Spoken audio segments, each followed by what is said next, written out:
KJ. George ಅವರ,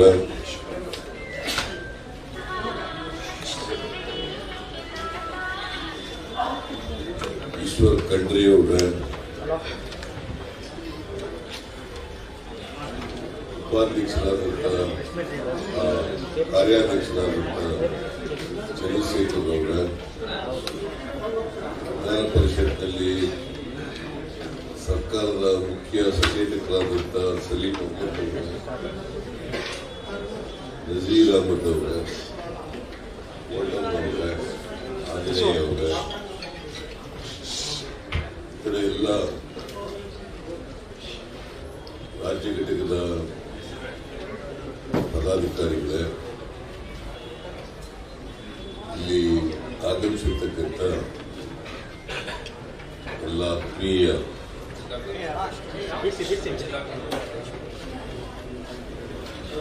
ಎಲ್ಲ ಜಿಲ್ಲಾ ಕಾಂಗ್ರೆಸ್ನ ಅಧ್ಯಕ್ಷರುಗಳೇ, ಇತರ ಮುಖಂಡರುಗಳೇ, ಕಾರ್ಯಕರ್ತ ಬಂಧುಗಳೇ, ತಾಯಿಯರು, ಇವತ್ತು ದಿವಂಗತ ರಾಜೀವ್ ಗಾಂಧಿ ಅವರು ಮಾಜಿ ಪ್ರಧಾನಮಂತ್ರಿ ಅವರ ಜನ್ಮ ದಿನಾಚರಣೆಯಿಂದ ಪ್ರದೇಶ ಕಾಂಗ್ರೆಸ್ ಸಮಿತಿ ಆಚರಣೆ ಮಾಡ್ತಾರೆ. ಹಾಗೆಯೇ ಇವತ್ತೇ ಮಾಜಿ ಮುಖ್ಯಮಂತ್ರಿಗಳಾದಂಥ ದಿವಂಗತ ಯುವರಾಜ್ ಅವರ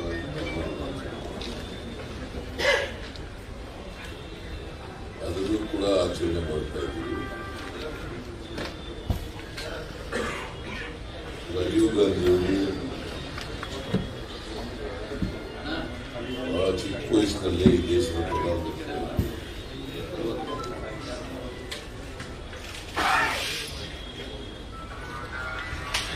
ಅವರು ಪ್ರಧಾನಮಂತ್ರಿಗಳಾಗಿದ್ದಾಗ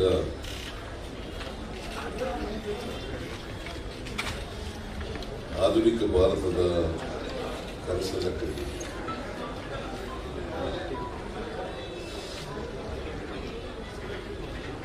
ಮತ್ತೆ ಈ ದೇಶದ ಯುವಕ ಯುವತಿಯರು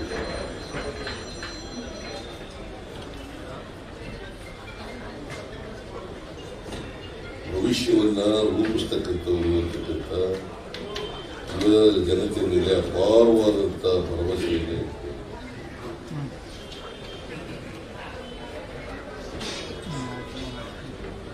ಮತ್ತೆ ಈ ದೇಶದಲ್ಲಿ ವಿಜ್ಞಾನ ಮತ್ತು ತಂತ್ರಜ್ಞಾನ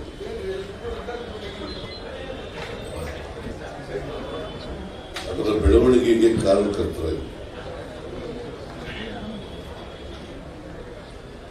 ಮತ್ತೆ ಯಾವಾಗಲೂ ಕೂಡ ಸಾಮಾಜಿಕ ನ್ಯಾಯ ಪರವಾಗಿದೆ. ದೇಶದಲ್ಲಿ ಬದಲಾವಣೆ ಆಗಬೇಕು, ಎಲ್ಲರಿಗೂ ಕೂಡ ಸಮಾನ ಅವಕಾಶಗಳು ಸಿಗಬೇಕು. ನಾವು ಸಂವಿಧಾನದಲ್ಲೂ ಕೂಡ ಅದನ್ನು ಹೇಳ್ಕೊಂಡಿದ್ದೀವಿ. ಯಾವುದೇ ಜಾತಿ, ಧರ್ಮ, ಭಾಷೆ, ಪ್ರಾದೇಶಿಕತೆ ಎಲ್ಲೇ ಇದ್ರೂ ಕೂಡ ಭಾರತೀಯರು ಒಗ್ಗಟ್ಟಾಗಿರಬೇಕು ಮತ್ತು ಎಲ್ಲರಿಗೂ ಕೂಡ ಸಮಾನ ಅವಕಾಶಗಳು ಸಿಗಬೇಕು. ಇದರ ಕನಸನ್ನು ಕಂಡಿದ್ದೀವಿ. ಇದರಲ್ಲಿ ವಿಶೇಷವಾಗಿ ಮಹಿಳೆಯರಿಗೆ ನ್ಯಾಯ ಸಿಗಬೇಕು. ಮಹಿಳೆಯರು ಕೂಡ ರಾಜಕೀಯ ಕ್ಷೇತ್ರದಲ್ಲಿ ಅವರಿಗೆ ಪಾಲು ಸಿಗಬೇಕು. ಆಗ ಮಾತ್ರ ಸಮಾಜದಲ್ಲಿ ಸಮಾಜ ನಿರ್ಮಾಣ ಮಾಡಲಿಕ್ಕೆ ಸಾಧ್ಯ. ಹಾಗಾಗಿ 73-74 ತಿದ್ದುಪಡಿಗಳನ್ನು ಸಂವಿಧಾನಕ್ಕೆ ತೆಗೆದುಕೊಂಡು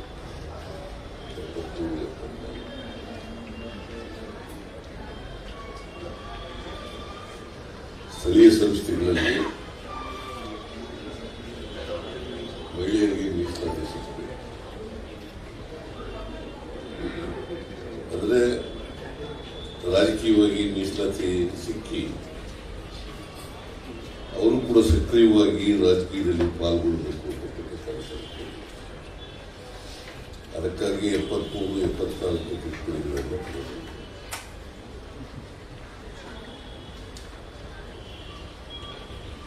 ಬಹುಶಃ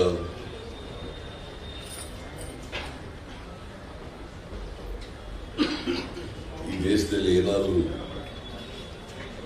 ಮಹಿಳೆಯರಿಗೆ ರಾಜಕೀಯದಲ್ಲಿ ಪಾಲು ಸಿಕ್ಕಿದರೆ ಸ್ಥಳೀಯ ಸಂಸ್ಥೆಗಳಲ್ಲಿ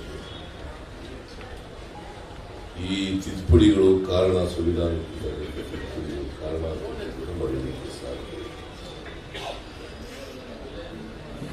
ಭಾರತೀಯ ಜನತಾ ಪಕ್ಷದವರು ಎಷ್ಟೇ ನಾವು ಮಹಿಳೆಯರ ಪರವಾಗಿದ್ದೀವಿ, ಹಿಂದುಳಿದವರ ಪರವಾಗಿದ್ದೀವಿ, ದಲಿತರ ಪರವಾಗಿದ್ದೀವಿ, ಅಲ್ಪಸಂಖ್ಯಾತರ ಪರವಾಗಿದ್ದೀವಿ. ಯಾಕಂದ್ರೆ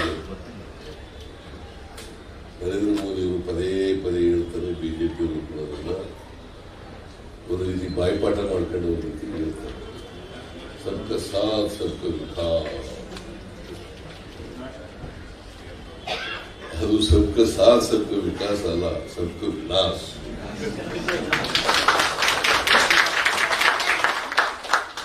ಯಾವತ್ತೂ ಕೂಡ ಅವರು ಬಡವರು, ದಲಿತರು, ಹಿಂದುಳಿದವರು, ಅಲ್ಪಸಂಖ್ಯಾತರ ಪರವಾಗಿ ಅದು ಬಿಜೆಪಿಯವರು ಸಾಮಾಜಿಕ ನ್ಯಾಯಕ್ಕೆ ವಿರುದ್ಧವಾಗಿ ಬಡವರಿಗೆ ಅವರು ಯಥಾಸ್ಥಿತಿನಲ್ಲಿ ಇರಬೇಕು, ಅವರು ಆರ್ಥಿಕವಾಗಿ ಸಾಮಾಜಿಕವಾಗಿ ಶಕ್ತಿ ಬರಬಾರದು ಅನ್ನೋದ್ರಲ್ಲಿ ನಂಬಿಕೆ ಇತ್ತು. ಹಾಗಾಗಿನೇ ಇವತ್ತಿನಿಂದಲ್ಲ, RSS 1925 ಪ್ರಾರಂಭ ಆಯ್ತಲ್ಲ, ಅವತ್ತು ಹೇಳ್ತಾ ಇದ್ದಾರೆ, ಮೊದಲು ಹೇಳ್ತಾ ಇದ್ರು, ಈಗಲೂ ಹೇಳ್ತಾ ಇದ್ರು. ಅದ್ರ ಬಾಯಿ ಮಾತೆ ಬೇರೆ, ಕೃತಿನೇ ಬೇರೆ. ಇದನ್ನ ನಾವು ನೋಡ್ಲಿಕ್ಕೆ ಸಾಧ್ಯ. ಇವತ್ತು ಏನಾದರೂ ಸಂಪರ್ಕ ಕ್ಷೇತ್ರದಲ್ಲಿ ಸಂಪರ್ಕ ಕ್ಷೇತ್ರದಲ್ಲಿ ಕ್ರಾಂತಿಯಾಗಿದ್ದರೆ ಜಗತ್ತಿನ ಯಾವುದೇ ಮೂಲೆಯಲ್ಲಿ ನಾವು ಸಂಪರ್ಕ ಮಾಡಲಿಕ್ಕೆ ಸಾಧ್ಯ ಆಗಿದ್ದರೆ ಅದಕ್ಕೆ ರಾಜೀವ್ ಗಾಂಧಿಯು ಕಾರಣ.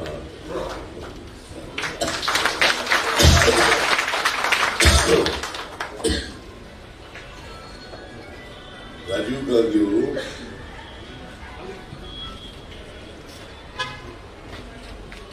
ಯುವಕರ ಶಕ್ತಿ ಮೇಲೆ ಅಪಾರವಾದಂಥ ನಂಬಿಕೆಯನ್ನು ಇಟ್ಕೊಂಡು ಅದಕ್ಕೆ ಅವರ ಚುನಾವಣೆಯಲ್ಲಿ ಅವರ ವಯಸ್ಸನ್ನ 18 ವರ್ಷಕ್ಕೆ 21 ಇತ್ತು, 21ರಿಂದ 18 ಇತ್ತು.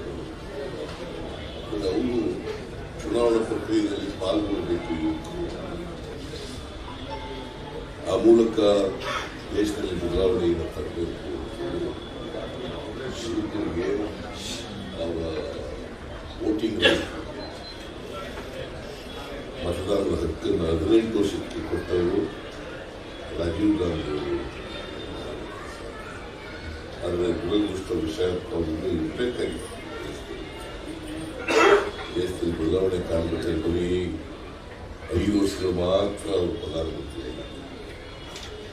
ಅವರು ಇದ್ದಿದ್ರೆ ಈ ದೇಶದಲ್ಲಿ ವಾಸ್ತವಿಕವಾಗಿ ಬದಲಾವಣೆ ಆಗುತ್ತೆ.